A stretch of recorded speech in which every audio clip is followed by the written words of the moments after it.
তৌহিদ আফ্রিদির নাম নেওয়ার পর এড়িয়ে গেলেন কেন প্লিজ জানাবেন।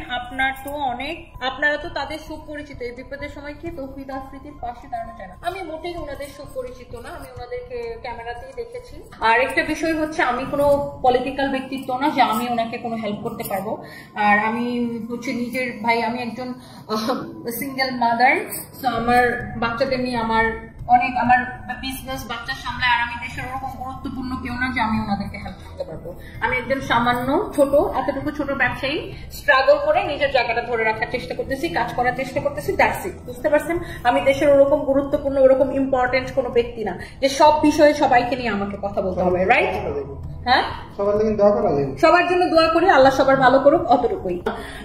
আমি আসলে আমার প্রচন্ড প্রেশার, কারণ আমি মাঝখানে 13 দিন দেশে ছিলাম না, লন্ডনে ছিলাম। সো এই 13 দিনে আমার বিজনেসে অনেক বড় একটা গ্যাপ গেছে। সো এইগুলাকে এখন আমার মানে ঠিকঠাক করা লাগতেছে। 13 দিনে যে ভাটাটা পড়ছে ব্যবসায়, ওটা আমাকে ঠিক করা লাগতেছে, বাচ্চাদের দেখা লাগে। সো আমাকে অনেক কাজ করা লাগে ভাই। খামাখা আমাকে এইসব কমেন্ট করে কোনো লাভ নেই। আমি যদি নিজে না খায়া থাকি, কেউ এসে বলবে না না তুমি খাও। আমার বাচ্চার স্কুলের বেতন না দিতে পারলে কেউ এসে বলবে না যে না তোমার বাচ্চার স্কুলের বেতন দাও। তো আমাকে আমার মতো থাকতে হবে। ওকে, থ্যাংক ইউ।